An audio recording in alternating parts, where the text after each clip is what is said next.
नमस्कार दोस्तों, स्वागत है आप सभी लोगों का एक बार फिर से। आज का जो वीडियो का विषय है बहुत ही सुंदर है, सूर्य ग्रहण संबंधित संपूर्ण जानकारी इस वीडियो में आप सभी दर्शकों को सीखने को मिलेंगे।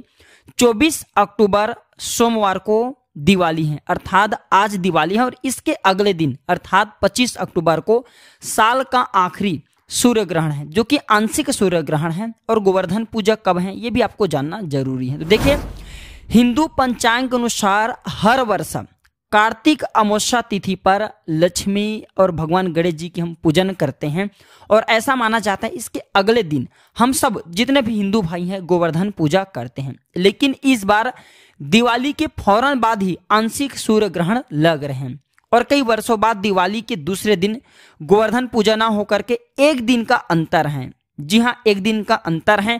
दिवाली और गोवर्धन पूजा के बीच सूर्य ग्रहण का ऐसा संयोग कई वर्षों बाद पड़ रहा है और एक गणना के अनुसार पिछले 1300 वर्षों बाद सूर्य ग्रहण जो सूर्य ग्रहण इसके प्रमुख दो त्योहार इसके बीच में पड़ रहे हैं। और देखिए, जो सूर्य ग्रहण है बुध, गुरु, शुक्र और शनि सभी अपने अपने राशि में मौजूद रहेंगे और साल का यह आखिरी आंशिक सूर्य ग्रहण भारत के कई हिस्सों में दिखाई देगा। भारत में सूर्य ग्रहण दिखाई देने से इसका सूतक काल भारत में मान्य होगा। बाकी इससे पहले जो सूर्य ग्रहण थे भारत में दिखाई नहीं दिए थे, तो जो इसका जो सूतक काल है भारत में मान्य नहीं था, जिसके कारण जो ग्रहण का पूर्ण रूप से प्रभाव भारत में पड़ेगा। तो इस वीडियो में जानते हैं कि सूतक काल कितने बजे लगेंगे, ग्रहण कितने बजे लगेंगे, सूर्य ग्रहण में हमें क्या करना चाहिए क्या नहीं करना चाहिए, क्योंकि सारे जानकारी अगर आज के वीडियो देखें तब आपको विस्तार से सीखने को मिलेंगे। ग्रहण काल में हम सब कुछ ऐसे गलती कर बैठते हैं जिसके कारण हमारे जीवन भी बर्बाद हो जाती हैं, तबाह हो जाती हैं। इसलिए ग्रहण काल में ज्योतिषोचार्य के माने तो कुछ ऐसे कार्य जिसे करने से हमें वर्जित किया गया, उस कार्य को हमें करने से जरूर रुक जाना चाहिए। तो वीडियो को ध्यान से देखना। वीडियो में आगे बढ़ने से पहले संपूर्ण जानकारी बताने से पहले सभी दर्शकों से गुजारिश करना चाहूंगा, आज केवल एक ही वीडियो दे पाऊंगा तो क्षमा चाहूंगा उसके लिए। केवल सूर्य ग्रहण वाला आज की वीडियो दे पाऊंगा। तो अभी तक वीडियो को लाइक नहीं किया तो वीडियो को लाइक कर चैनल को सब्सक्राइब जरूर कर लेना। प्राचीन ज्ञान एक यूट्यूब चैनल नहीं बल्कि आप सभी दर्शकों का परिवार हैं। हम चाहते हैं जितने भी हमारे चैनल में जुड़े लोग हैं सब हमारे दर्शक नहीं बल्कि हमारे परिवार के हिस्से। आप सभी दर्शकों को यूजफुल एवं अच्छे जानकारी देना, सही जानकारी बताना। तो देखिए, जानते हैं सूर्य ग्रहण का सूतक काल कितने बजे लगेंगे। तो भारत में साल का जो ये आखिरी सूर्य ग्रहण है ये 25 अक्टूबर को दोपहर 2:29 से आरंभ हो जाएगा और लगभग 4 घंटे 3 मिनट तक रहेगा। कई ज्योतिषाचार्य ने हमने देखे, कई न्यूज चैनल में ऐसे बता रहे हैं कि सूर्य ग्रहण का अवधि जो है 1 घंटे 5 मिनट के रहेंगे। उनके बातों में मत जाना, 4 घंटे 3 मिनट तक इनका प्रभाव रहेंगे। हालांकि ये सूर्य ग्रहण अब को भारत में 2 घंटे के लिए रहेंगे, लेकिन बाकी जो बाहरी हिस्से वहां पे भी तो कुछ समय पहले ही हो जाएंगे। तो इसलिए इस नाते 4 घंटे 3 मिनट तक रहेंगे। ग्रहण का समापन 6:32 में होगा। ग्रहण के करीब 12 घंटे पहले सूतक काल लग जाता है, तो सूतक काल में किसी भी तरह के मांगलिक और शुभ कार्य नहीं किए जाते, यहाँ तक कि मंदिर के कपाट भी बंद नहीं होते। चूंकि ग्रहण का सूतक काल 12 घंटे पहले लग जाता है, इसलिए अब जो है ग्रहण काल करीबन मान सकते हैं रात के 2:30 बजे से जो सूतक काल है ये लग जाएंगे। इसके बाद किसी भी तरह के शुभ कार्य आपको रात के 2:30 बजे के बाद नहीं करने, इसलिए अब को गोवर्धन पूजा करने से वंचित रखा गया। 27 साल बाद ऐसा दुर्लभ संयोग बन रहे हैं कि गोवर्धन पूजा अब को दिवाली के दूसरे बाद नहीं बल्कि तीसरे दिन करना पड़ रहा है। चलिए इस वीडियो में जानते हैं कि भारत में कहां कहां दिखाई देगा ये सूर्य ग्रहण, क्योंकि आप सभी दर्शकों को जानना जरूरी है। आप कौन से राज्य से देख रहे हैं आप हमारे वीडियो को कमेंट बॉक्स में जरूर बताइए। तो साल का जो अंतिम सूर्य ग्रहण है ये यूरोप में, नॉर्थ ईस्ट में, अफ्रीका है जो नॉर्थ ईस्ट अफ्रीका यहाँ पे दिखाई देंगे, वेस्ट एशिया में दिखाई देंगे। भारत की बात करें तो साल का अंतिम सूर्य ग्रहण को नई दिल्ली से बहुत आसानी से देख सकते हैं, लगेंगे। बेंगलुरु हैं, कोलकाता हैं, चेन्नई हैं, उज्जैन हैं, वाराणसी हैं, मथुरा हैं, एमपी हैं, ये जैसे जो शहर इसमें बहुत ही आसानी से आप देख सकते हैं। बहुत सारे जो राज्य हैं भारत के वहां पे बहुत ही आसानी से आंशिक रूप से आप देख सकते हैं ग्रहण का प्रभाव पूर्ण रूप से रहेंगे। सर्वप्रथम इस वीडियो में जानते हैं कि सूर्य ग्रहण के समय हमें क्या नहीं करना चाहिए और क्या करना चाहिए, ये बेहद जरूरी है। अगर ग्रहण काल के समय में अब कुछ ऐसे कार्य जिस कार्य को करने से वंचित रह जाते हैं तो आपको जो है साल भर पछताना पड़ता है, और कुछ ऐसे कार्य अगर जिसे ग्रहण काल के समय में करते हैं तो साल भर आपकी जिंदगी को बर्बाद भी कर सकते हैं, इसलिए आपको जानना जरूरी है। चलिए जानते हैं।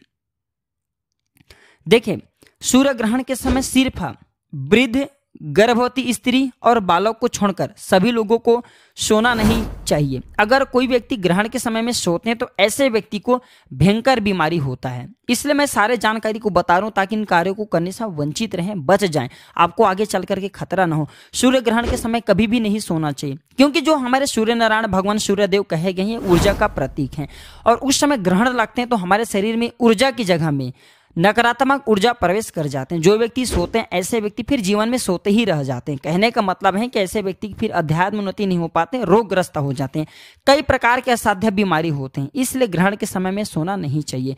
खाने पीने से भी बचना चाहिए। अगर आप खाने पीने से नहीं बचना चाहते हैं, जैसे कि बहुत से लोगों को काफी भूख लगती है, तो एक काम करना, ग्रहण के समय में मत खाना। आंशिक जो ग्रहण लगेंगे, आंशिक जो सूता काल लग जाएंगे, उसके बाद आप एक काम करना, सूता काल के समय में आप जो तुलसी के पत्ते डाल करके भोजन कर सकते हैं। अगर आप जो है काफी भूख वाले व्यक्ति हैं, बर्दाश्त नहीं कर पाते खाने, तो तुलसी के पत्ती गंगा जल छिड़ा करके खा सकते, इसमें दोष नहीं है। गर्भवती स्त्री को विशेष रूप से ग्रहण के समय में एक ही स्थान पे बैठे रहना चाहिए, आपको इधर उधर नहीं घूमना चाहिए। साथ ही साथ जो व्यक्ति चाहते हैं कि ग्रहण के उनके ऊपर में कोई प्रभाव ना पड़े, तो बैठ करके हनुमान चालीसा का पाठ कर सकते हैं। इससे ग्रहण के जो असर होते हैं समाप्त हो जाते हैं, क्योंकि हनुमान जी महाराज ही एक ऐसा देवता है, एक ऐसे भगवान कहे गए हैं जो कि राहु के प्रभाव को तीव्र रूप से समाप्त करने वाला कहे गए हैं। रोगी को किसी भी प्रकार से आपको परेशान नहीं होना है, आपको जो है औषधि ले सकते हैं, भोजन कर सकते हैं, इसमें संदेह नहीं। क्योंकि देखिए, जो रोगी रहते हैं इनके लिए कोई नियम निर्धारित नहीं है, अगर नियम में चले तो इनके जान भी जा सकते हैं। इसलिए आप औषधि के साथ साथ जो तुलसी के पत्ते डाल करके भोजन कर सकते हैं। देखिए, आप जो है पहले से घर में अन्न बना करके रखे हैं, तो एक काम जरूर करना, उस अन्न में तुलसी के पत्ते थोड़ा सा गंगा जल डाल करके रख देना। ग्रहण काल के बाद में इस प्रकार के अन्न को खाना नहीं चाहिए, बल्कि इस प्रकार के अन्न को विसर्जित कर देना चाहिए। लेकिन अगर आप जो सूतक काल के बाद खाना बनाना चाहते हैं, खाना खाना चाहते हैं, तो जो अन्न पका करके रखें उसमें तुलसी के पत्ते डाल करके गंगा जल डाल करके खा सकते हैं। लेकिन ग्रहण के बाद में अगर आपने अन्न पका करके रखे हैं, तो उस प्रकार के अन्न को नहीं खाना चाहिए। इस प्रकार के अन्न हमारे लिए बर्बादी के कारण लेकर के आते हैं, हमारे जीवन में तबाह लेकर के आते हैं। तो एक काम जरूर करना, इस प्रकार के अन्न को आपको जल में विसर्जित कर देना चाहिए, बहा देना चाहिए। जिन लोगों को विशेष तौर पर तंत्र साधना करनी होती है, उनके लिए बहुत ही सुंदर अवसर होता है। ऐसे लोगों को गुरु के द्वारा दिए हुए मंत्रों के जाप जरूर करना चाहिए। सूर्य ग्रहण को देखिए, ध्यान से सुनना, सूर्य ग्रहण को जो भगवान सूर्य ग्रहण के समय में सूर्य पूजा नहीं करना चाहिए। आप एक काम जरूर करना, सूर्य ग्रहण के समय में जैसे कि महामृत्युंजय मंत्र है, अगर आप इनका जाप करते हैं तो आपको महामृत्युंजय मंत्र सिद्ध हो जाते हैं। ये फिर राम मंत्र का जाप कर सकते हैं।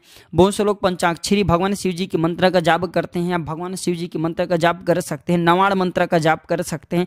ये जो भी आपसे मंत्र, जो भी देवी देवताओं पर आप विश्वास रखते हैं, उनके मंत्र को जपना। ऐसा माना जाता है ग्रहण के समय में जो भी मंत्र जपा जाता है उसका पूर्ण रूप से प्रभाव जिस भी देवी देवताओं को साध्य मान करके जप रहे हैं उनके तक आपकी ऊर्जा का प्रभाव पहुंचते हैं, और तत्काल फिर वो आपके मनोकामना को पूर्ण करते हैं, आपके शरीर में ऊर्जा को बढ़ाते हैं। ऐसा माना जाता है ग्रहण के समय में केवल एक बार कोई मंत्र को जपते तो उनके प्रभाव 1000 गुना ज्यादा बढ़ जाते हैं। बहुत से लोग बोलते हैं ना 1.25 लाख के बाद मंत्र सिद्ध होते हैं, तो ग्रहण के समय में केवल आप 1500 बार उस मंत्र को जप देते हैं तो वह मंत्र सिद्ध हो जाते हैं, जिसे 1.25 लाख जपना होता है।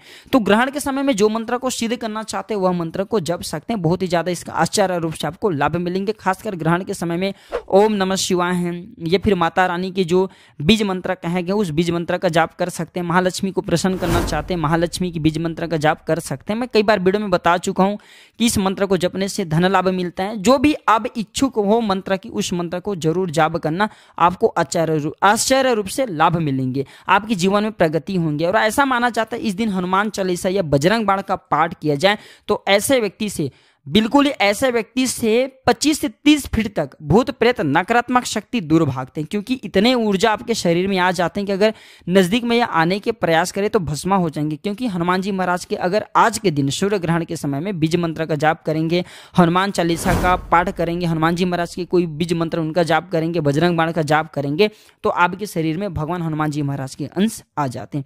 तो तंत्र विद्या करने के लिए सबसे अच्छा समय होता है। अब जानते हैं ग्रहण काल में क्या ना करें। मैं जबरदस्त जानकारी बता रहा हूं।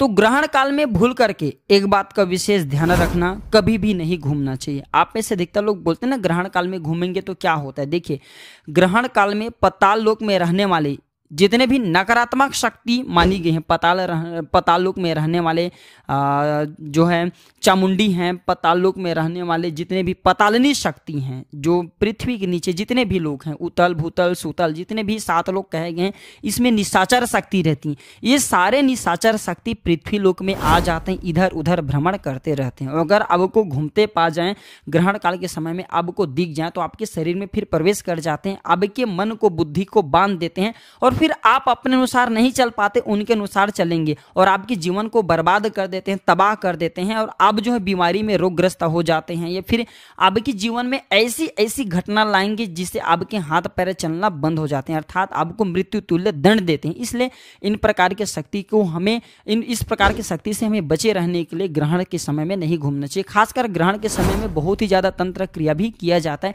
इसलिए ग्रहण के समय में भूल करके नहीं घूमना चाहिए। मैं छोटे छोटे इसलिए जानकारी बता रहा हूं क्योंकि आसुरी शक्ति ग्रहण काल के समय में ज्यादा विद्यमान रहती है, ज्यादा पावरफुल हो जाती है, क्योंकि प्रकाश के देवता सूर्यदेव को कहे गए हैं, इन्हीं से संसार में समस्त ऊर्जा का संचार होता है, ऊर्जा का प्रत्येक मनुष्य में प्रवाह होता है और ग्रहण काल के समय में ऊर्जा का प्रवाह रुक जाता है। इसलिए जो काली शक्ति हैं, जो निशाचरी शक्ति कहे गए हैं, पातालों की शक्ति कहे गए हैं, जितने भी काली शक्ति सारे ऊर्जा अवस्था में हो जाती हैं। तो इस समय हमें कौन बचाएंगे? तो हनुमान जी महाराज बचाते हैं। इसलिए जितना ज्यादा हो सके सुंदर कंठ है, बजरंग बाण है, हनुमान चालीसा, इनके पाठ करना चाहिए। ऐसा माना जाता है जिस घर में ग्रहण काल के समय में बजरंग बाण का पाठ होता है, हनुमान चालीसा का पाठ होता है, हनुमान जी महाराज या फिर राम जी का जाप किया जाता है, राम मंत्रों का जाप किया जाता है या फिर गायत्री मंत्र का जाप किया जाता है, वहां पे फिर ग्रहण के प्रभाव समाप्त हो जाते हैं। उस घर में कदापि ग्रहण का प्रभाव नहीं पड़ते। आप चाहते हैं तो घर में छोटे छोटे गोबर का टीके लगा सकते हैं। ऐसा माना जाता है गोबर का टीके या फिर गोमूत्र का टीके घर में लगाने से, संपूर्ण घर के हिस्से में लगाइए तो ये घर के वास्तु को बचाए रखने का काम करते हैं। ग्रहण के समय में घर में वास्तु को ये कमजोर करने का काम करते हैं, जिससे घर में लोग बीमार पड़ते हैं, बर्बादी आती है, घर को ये तबाह करने का काम करते हैं। ये छोटे छोटे जानकारी इसलिए बता रही है, छोटे छोटे जानकारी हमें जो है बर्बादी होने से, हमारे अध्यात्म उन्नति करने से काफी बचाते हैं। तो ग्रहण से बचे रहना चाहते हैं गायत्री मंत्र का जाप करें। ग्रहण के प्रभाव से बचे रहना चाहते हैं, फिर ग्रहण जो है अब देखिए, जो ग्रहण है तुला राशि में लग रहे हैं, परेशान नहीं होना है। तुला राशि वाले लोगों को क्या करना चाहिए? हनुमान चालीसा का पाठ करना चाहिए, बजरंग बाण का पाठ करना चाहिए, जितना ज्यादा हो सके हनुमान जी महाराज का ध्यान करें। ग्रहण के आपके ऊपर में किसी भी प्रकार का कोई फिर प्रभाव नहीं पड़ेंगे, कोई भी आपके बाल बांका नहीं कर पाएंगे। तो आशा करता हूं कि ग्रहण संबंधी जितने भी जानकारी बताया हूं, ये जानकारी आपके जीवन में कल्याणकारी साबित एवं मंगलमय साबित जरूर होंगे। आज की जानकारी पर समाप्त करता हूं दर्शकों। वीडियो देखने के लिए धन्यवाद। नमस्कार।